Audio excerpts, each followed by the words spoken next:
안녕하세요. 지극히 사적인 책 읽기의 똑서입니다. 안녕하세요. 독서하는 자 똑자입니다.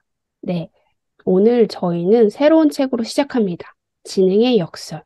우리가 몰랐던 지능의 사생활입니다. 어, 이 책을 쓴 작가는 가나자와 사토시입니다. 진화 심리학자이고 영국 명문 대학 중 하나인 런던 정치경제대학의 부교수로 있습니다. 이름도 그렇고 사진을 보시다시피 외모도 일본인 같지만 미국인입니다.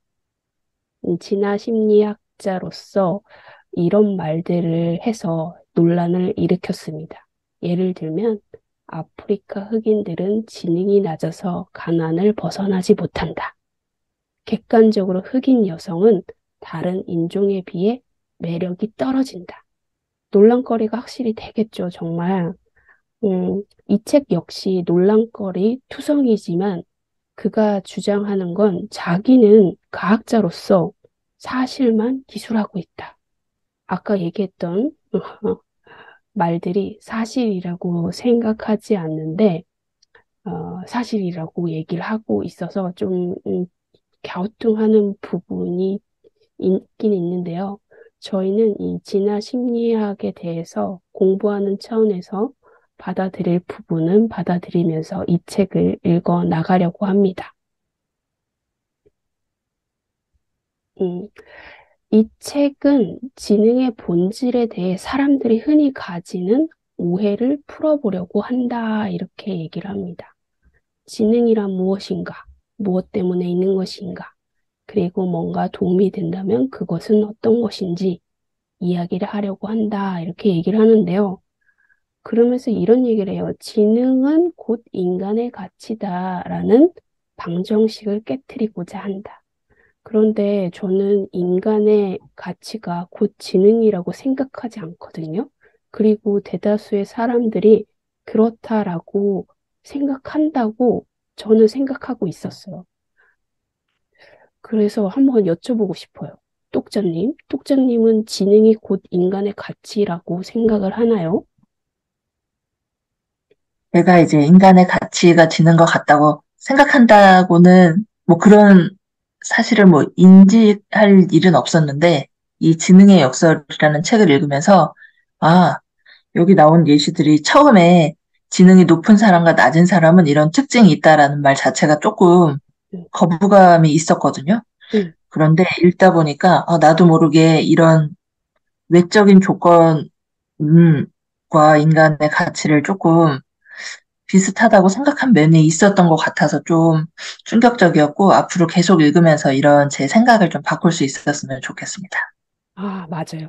그러니까 우리 대부분은 그렇게 생각하지 않는다라고 하지만 우리도 모르게 지능이 높은 사람은 저 사람은 가치가 높은 사람이라고 무의식적으로 생각하는 부분이 있을 거예요. 그것까지 우리가 깨트려야 정말로 그렇게 생각하는 거니까 그렇게 생각하고 읽어 나가야겠습니다. 지능이란 인간의 신장이나 체중처럼 수치로 표현할 수 있는 인간의 특징 중 하나에 불과하다라고 말을 하고 있고요. 이 책의 주된 주제는 지능이므로 인간의 기호와 가치관에 대한 지능의 역량에 초점을 맞출 것이다 하고 얘기하고 있습니다.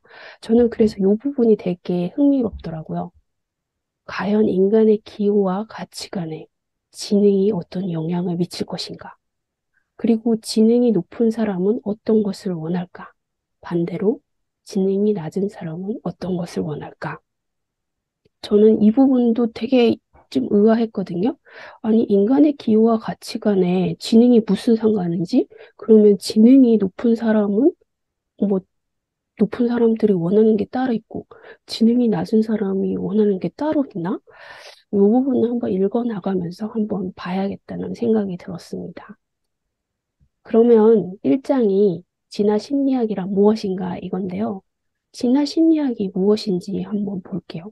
진화 심리학은 인간의 본성을 탐구하는 학문입니다.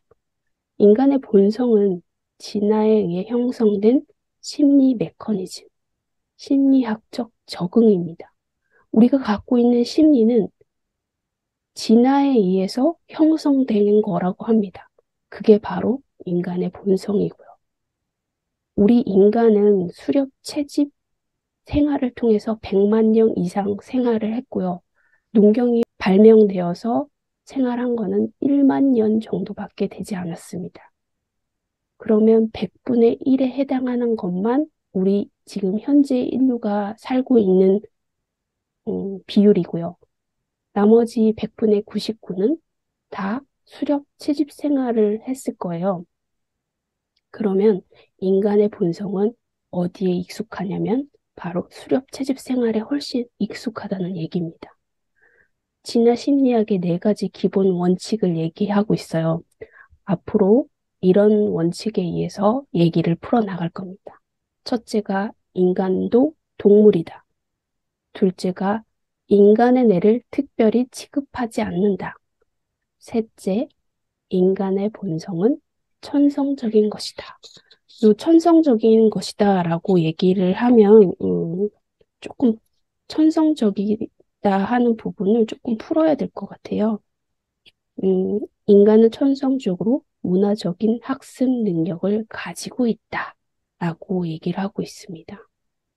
문화와 학습 또한 인간이 가진 진화라는 설계도 포함되어 있으며 사회하란 이미 뇌에 입력된 것을 반복하여 보강하는 것에 지나지 않는다라고 되어 있어요. 저는 이거 보면서 칼융의 집단 무의식과 비슷하다라고 생각을 했는데요. 이 집단 무의식은 인간이 먼 조상 대대로 물려받은 의식, 관습, 문화 등이 저장된 인간의 잠재적 기억의 저장소다라고 얘기했어요. 그래서 집단 무의식은 여러 세대를 통하여 전수된 인류의 반복된 경험이 추적된 결과물이며 인간의 뇌 속에 새겨진 조상에게 물려받은 유전적인 소인으로서 정신의 심층에 내재하여 성격의 전반적인 구조의 기반을 이루고 있는 것이다. 네, 매우 비슷하더라고요. 네 번째, 인간의 행동은 천성적인 본성과 환경에 의해 결정된다.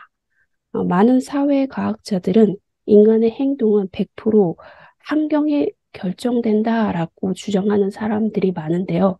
그 대표적인 학자가 우리가 너무나 잘 알고 있는 총균세를 쓴 제러드 다이아몬드라고 생각을 합니다. 근데 반면에 이 진화 심리학은 인간의 행동은 천성적인 본성과 더불어 환경에 의해서 결정된다라고 얘기를 합니다. 근데 이 진화 심리학을 얘기하면서 피해야 할 두 가지 논리적 오류가 있다고 합니다. 그게 자연주의 오류와 도덕주의 오류. 음, 자연주의 오류는 자연적으로 이러이러하니까 뭐뭐 해야 한다. 이 당위성으로 끝나고요. 도덕주의 오류는 뭐뭐 해야 함으로 뭐뭐이다 라고 합니다. 당위성에서 시작을 해서 오류가 발생을 합니다. 그래서 이 두 가지 오류를 피해야 할 방법은 무엇을 해야 한다는 당위를 언급하지 않고 사실만 말하면 된다고 합니다. 그래서 저자는 이렇게 주장을 합니다. 이 책에서 이야기하려는 것은 모두 사실이다. 저희가 한번 그 부분을 염두해 보면서 읽어 나가면 좋을 것 같습니다. 2장에서는 인간의 뇌의 본질과 한계에 대해서 설명을 하고 있습니다. 아까 우리는 100분의 99에 해당하는 기간을 수렵 채집 생활을 했다라고 했잖아요. 그래서 인간의 본성은 수렵 채집 생활에 훨씬 익숙하다. 네, 그게 바로 사바나의 원칙입니다. 우리 조상들은 아프리카의 사바나에서 수렵 채집 생활을 했으며 불과 150명 정도의 근친자 및 동족이 모여 생활을 했어요. 이 사바나의 원칙은 우리의 뇌는 우리 조상들의 환경에는 존재하지 않았던 것이나 상황은 잘 이해할 수 없으며 제대로 대응하지 못한다는 겁니다. 즉, 지금 우리가 살고 있지만, 지금 현재 이렇게 문명이 발달된 세계에 살고 있지만, 우리의 뇌는 석기 시대를 살고 있다라고 생각하고 주변 환경에 반응하고 있다는 겁니다.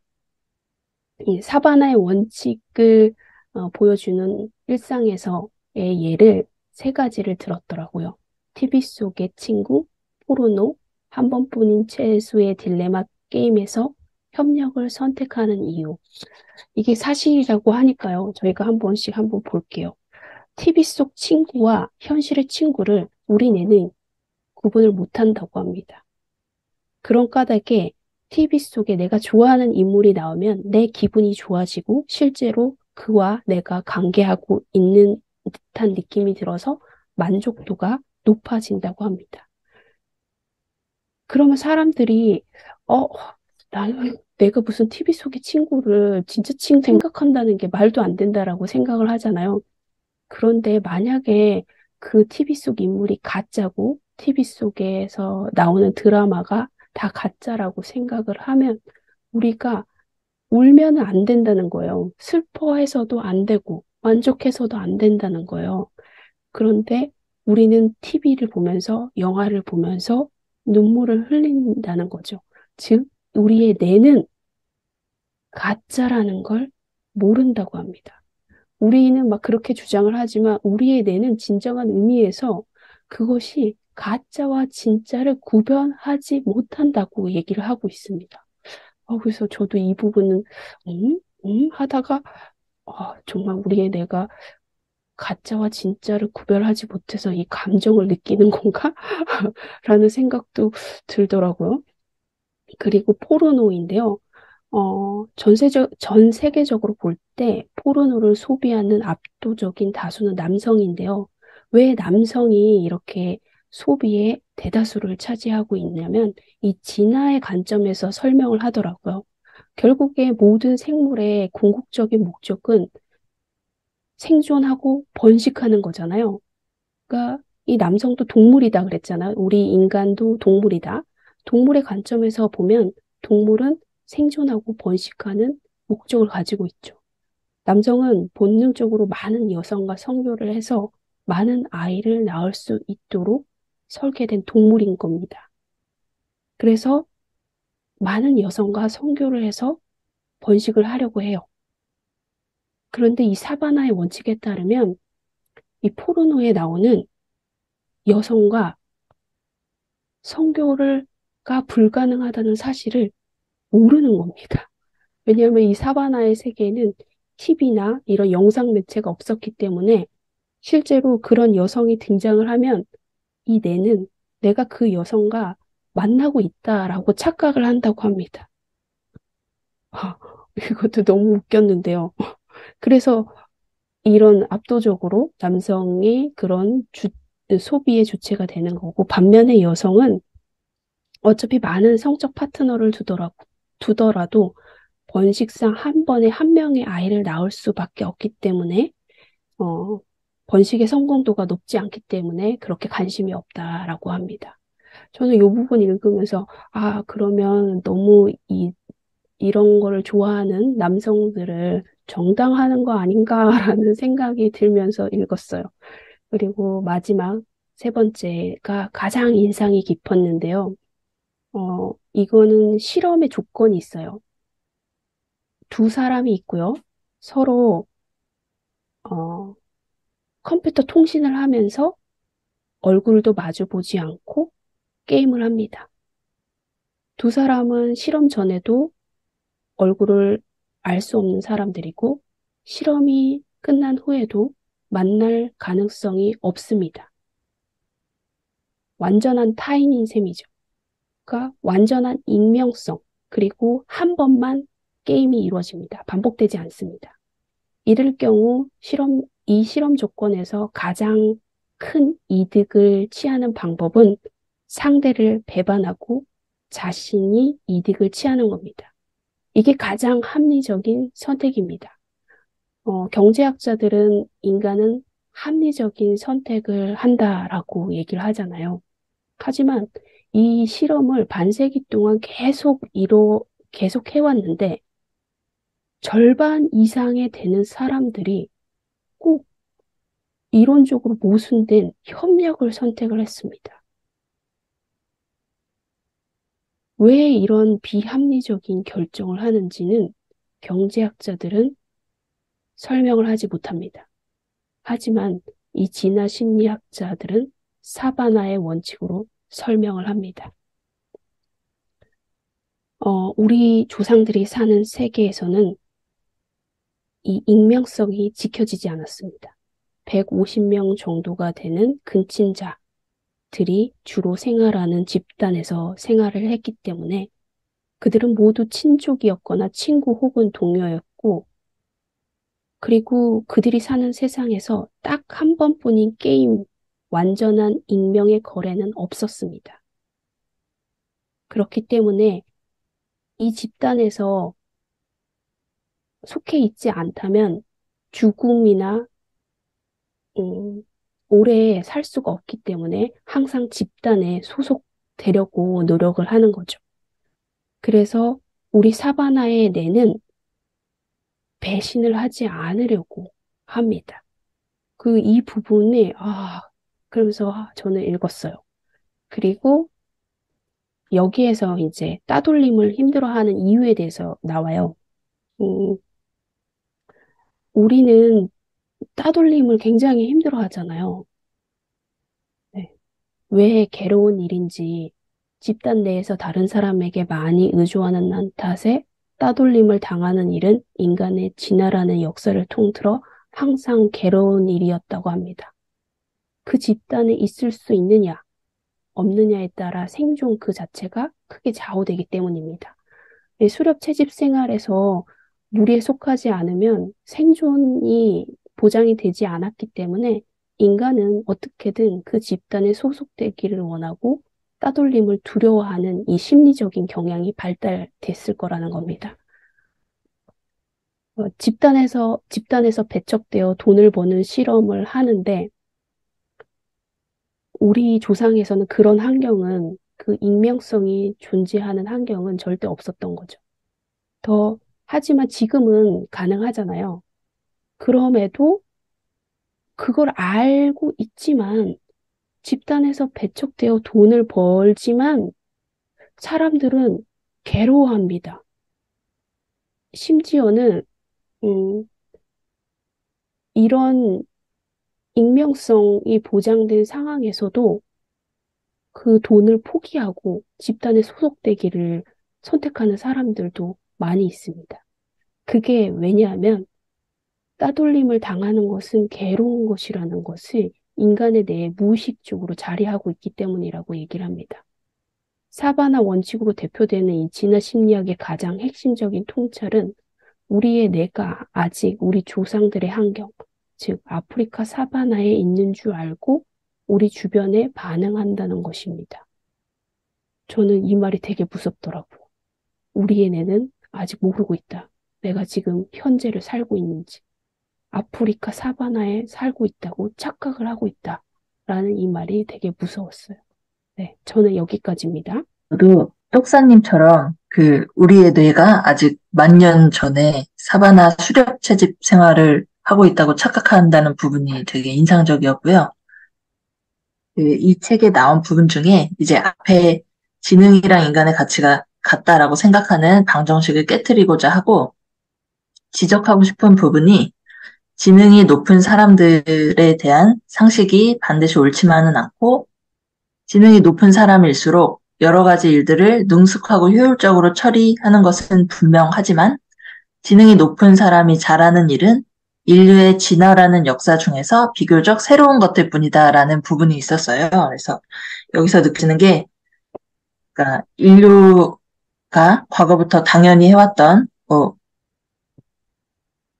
일들, 배우자를 찾아 같이 살고 부모가 되고 친구를 만들고 하는 종족 번식에 관련된 부분에서는 지능이 높은 사람한테는 당연한 일이 아니기 때문에 오히려 이렇게 인생에서 가장 중요한 일을 제대로 하지 못한다라고 하는 부분이 인상적이었고, 앞으로 뒤에 이어질 장들이 계속 우리가 10,000년 전 사바나 수렵 채집 생활에 이제 뇌가 있는 부분을 알려주고, 거기에서 이제 현재의 새로워진 일에 대한 부분을 지능이 더 높은 사람이 잘한다는 게 좀 기본적인 내용이기 때문에 앞으로 어떤 이야기들이 진행될지 되게 기대되고, 저의 상식을 조금 깨고, 저의 뇌, 만 년 전에 있는 사바나 수렵 채집 생활의 뇌를 좀 깨서 현재에 적합한 사람이 되도록 하는 데 도움이 될 것 같아서 기대가 많이 됩니다. 네. 오늘은 여기까지 할까요? 네, 감사합니다. 네, 다음에 만나요. 안녕. 다음에 봐요.